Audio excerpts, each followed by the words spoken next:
Dans la 3e capsule, nous avons abordé la fonction et la signification des différentes lignes que l'on peut retrouver sur un dessin technique de base.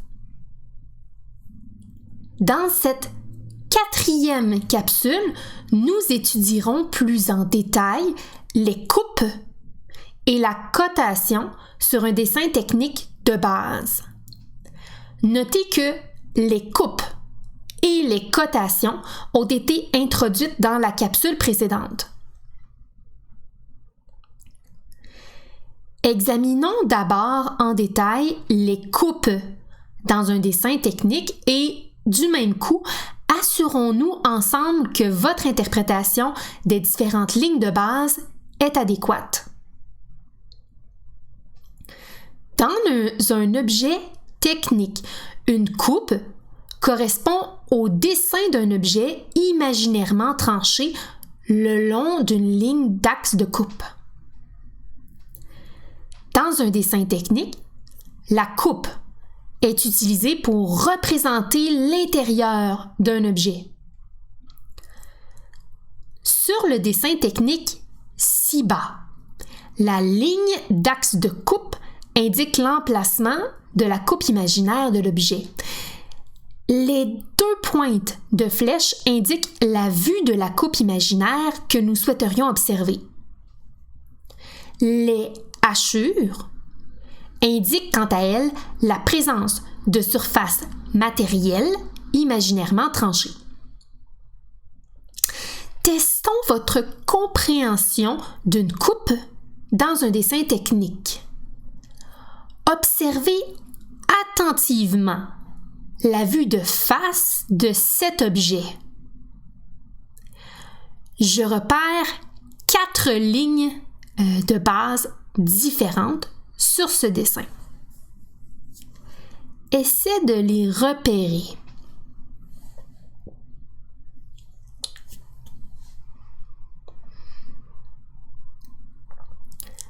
As-tu remarqué les lignes de contour visibles? Les lignes de contour visibles représentent le contour des pièces visibles de l'angle de vue de l'observateur. Essaie de repérer les 3 autres types de lignes.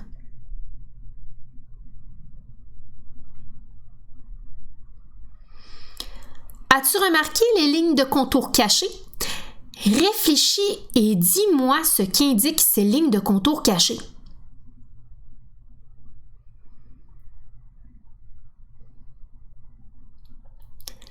Ces lignes de contour cachées indiquent la présence d'une cavité qui traverse l'objet en son centre. Le contour de cette cavité est invisible de l'angle de vue de l'observateur. C'est pour cette raison que les contours de cette cavité sont représentés par des lignes de contour cachées. Essaie de repérer les 2 autres types de lignes de base.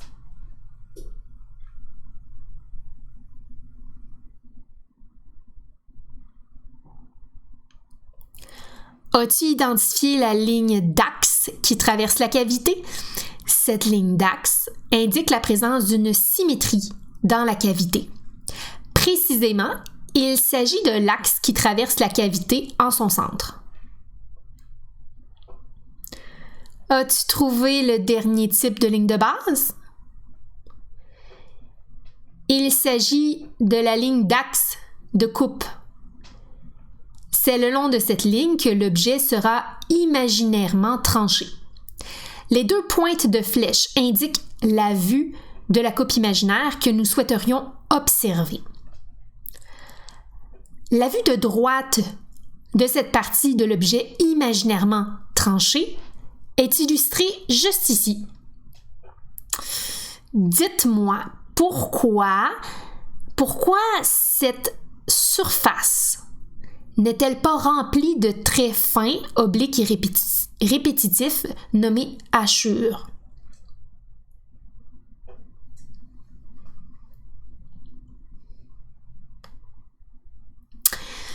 Cette surface est celle d'une pièce qui n'a pas été imaginairement tranchées.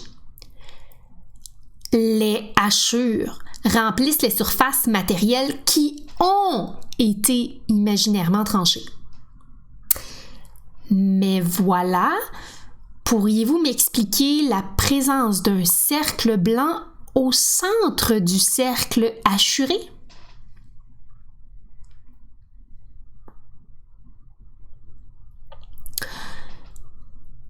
C'est que l'objet est traversé d'une cavité.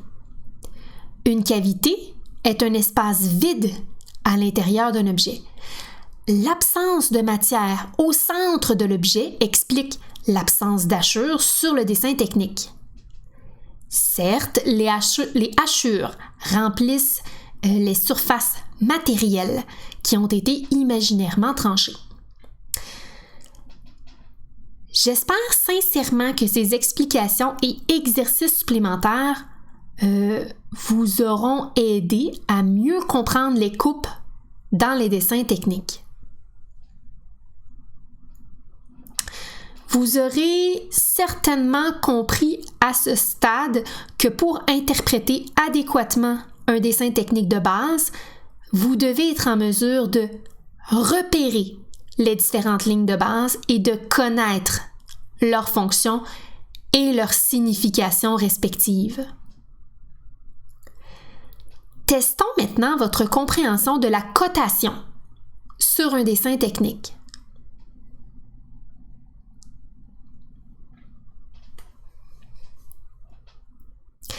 La cotation correspond à l'inscription des dimensions précises de l'objet sur un dessin technique. La cotation est essentielle car elle permet au concepteur de communiquer au fabricant les dimensions précises de l'objet qu'il imagine. Les mesures inscrites sur un dessin technique se nomment cotes. Les cotes sont exprimées en millimètres. L'unité de mesure, le millimètre à l'occurrence, n'est jamais écrite. Certes, ce serait inutile car, par convention, le millimètre est la seule unité de mesure autorisée pour exprimer une cote sur un dessin technique. Les cotes correspondent aux dimensions réelles de l'objet imaginé par le concepteur. À l'écran, si tu mesurais à l'aide d'une règle la largeur de la planche à roulettes illustrée, tu obtiendrais une valeur de 23 mm. Ce n'est cependant pas ce qui est écrit sur le dessin technique. Pourquoi?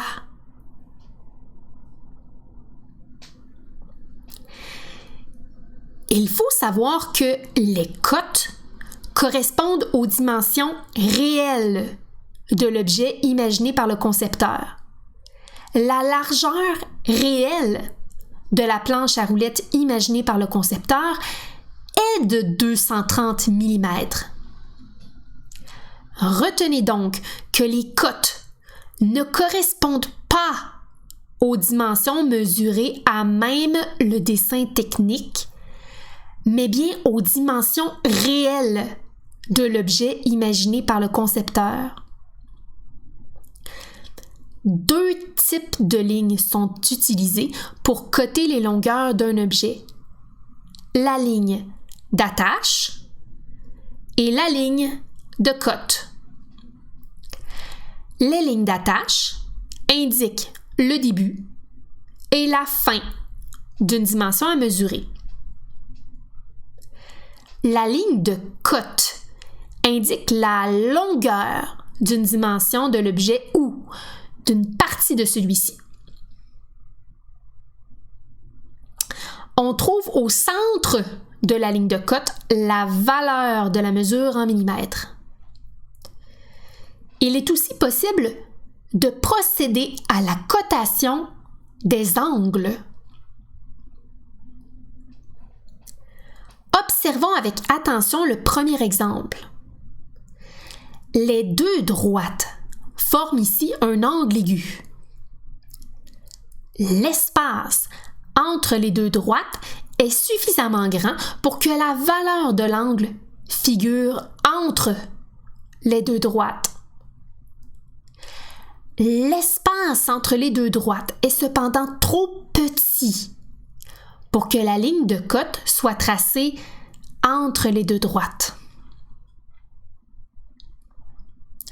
J'ai 3 autres remarques à vous faire. Premièrement, remarquez la courbure de la ligne de cote. Certes, les lignes de cote utilisées pour indiquer la valeur des angles sont légèrement courbées, tandis que les lignes de cote utilisées pour indiquer la longueur des dimensions sont droites. Deuxièmement, il n'y a ici aucun besoin d'ajouter de lignes d'attache pour indiquer le début et la fin de l'angle à mesurer. La dimension à mesurer est déjà délimitée par les deux droites qui forment l'angle. Troisièmement, le symbole degré accompagne le nombre qui correspond à la valeur de l'angle. Rappelez-vous que lorsqu'on procède à la cotation d'une longueur, il ne faut surtout pas écrire l'unité de mesure qui est le millimètre.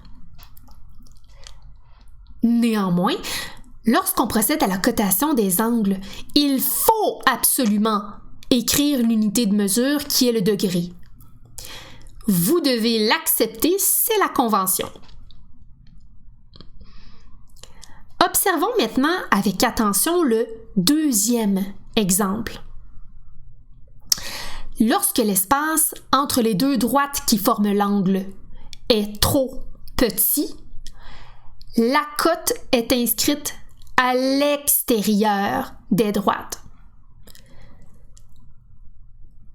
Observons enfin, toujours avec attention, le dernier exemple. Le concepteur a indiqué ici la valeur de l'inclinaison entre les deux côtés de l'objet. L'inclinaison entre les deux côtés de l'objet correspond à l'angle formé par le prolongement de ce côté et de ce côté. Nous retrouvons dans cet exemple 2 lignes d'attache qui indiquent respectivement le début et la fin de l'angle à mesurer. Enfin, lorsque l'espace entre les deux droites qui forment l'angle est suffisamment grand, la ligne de cote est tracée à l'intérieur des deux droites qui forment l'angle. La cote est, quant à elle, inscrite au centre de la ligne de cote. Lorsqu'on trace les lignes qui serviront à la cotation, il faut s'assurer de respecter plusieurs règles. Règle numéro 1, il doit y avoir un minimum de 10 mm entre la ligne de cote et l'objet ou entre 2 lignes de cote. Règle numéro 2. Les lignes de cote doivent être situées à l'extérieur du contour du dessin. On ne pourrait donc pas indiquer sur ce dessin technique la valeur de l'angle formé par ces deux droites, car la cote figurait à l'intérieur du contour du dessin. Règle numéro 3. Les lignes d'attache ne doivent pas toucher les lignes de contour du dessin. Sinon, on pourrait croire par erreur qu'il s'agit d'un côté de l'objet. Les lignes d'attache sont espacées de 2 mm par rapport aux lignes de contour du dessin. Quant à la ligne de cote, elle ne doit pas toucher les lignes d'attache. Ce sont deux types de lignes de base bien différentes, quoique complémentaires. La ligne de cote débute 2 mm après la première ligne d'attache et termine à 2 mm avant la deuxième ligne d'attache. Règle numéro 4. Les dimensions plus petites sont placées plus près du dessin de l'objet.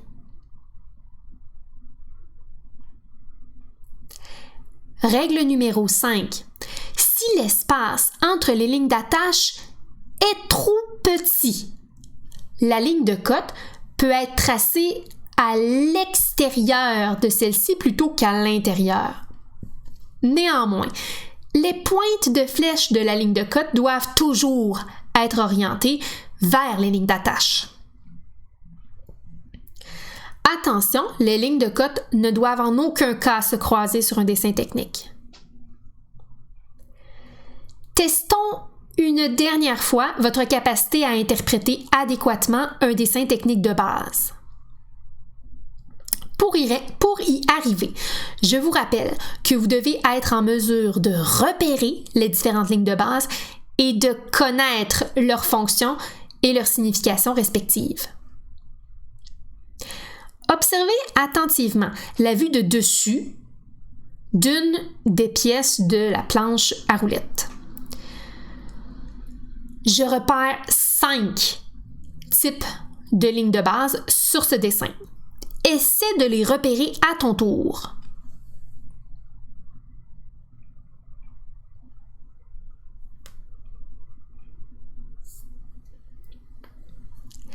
As-tu remarqué les lignes de contour visibles? Les lignes de contour visibles représentent le contour des pièces visibles de l'angle de vue de l'observateur. Essaie de repérer les 4 autres types de lignes de base.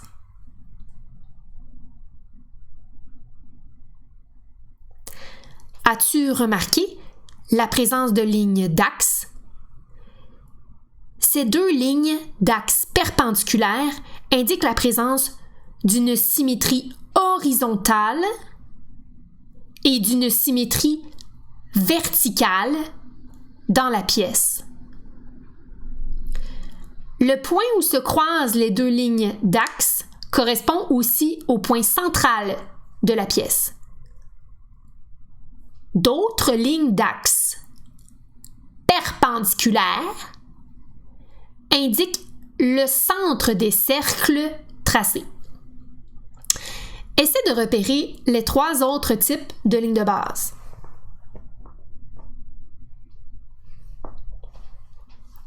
Tu as sans doute repéré les lignes de cote et leurs lignes d'attache. N'oublie pas que si l'espace est trop petit entre 2 lignes d'attache, la ligne de cote peut être tracée à l'extérieur des lignes d'attache plutôt qu'à l'intérieur. Il ne te reste qu'un seul type de ligne à repérer. Mais de laquelle s'agit-il? Pour procéder à la cotation du rayon ou du diamètre d'un cercle, on utilise les lignes de renvoi.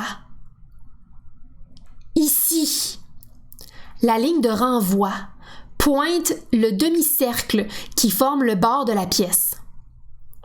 Au bout de celle-ci, on trouve la lettre majuscule R. R est le symbole qui signifie rayon. Le rayon du demi-cercle qui forme le bord de la pièce est donc de 100 mm. Ici, les lignes de renvoi pointent les petits cercles. Au bout de celle-ci, on trouve un symbole qui signifie diamètre. Le diamètre des cercles est donc de 30 mm. Observez maintenant attentivement la vue de face de la pièce. Je repère 4 types de lignes de base sur ce dessin. Essaie de les repérer à ton tour.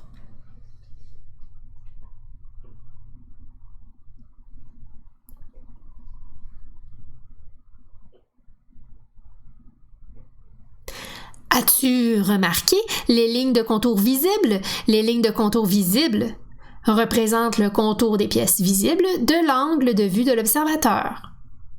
Essaie de repérer les 3 autres types de lignes de base.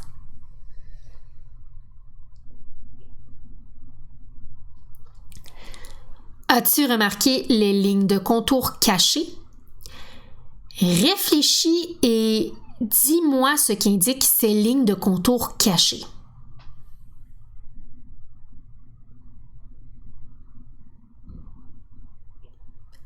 Ces lignes de contour cachées indiquent la présence de 4 cavités qui traversent la pièce. Le contour des cavités est invisible de l'angle de vue de l'observateur. C'est pour cette raison que les contours de ces cavités sont représentés par des lignes de contour cachées. Quels sont les 2 derniers types de lignes de base présentes sur le dessin technique?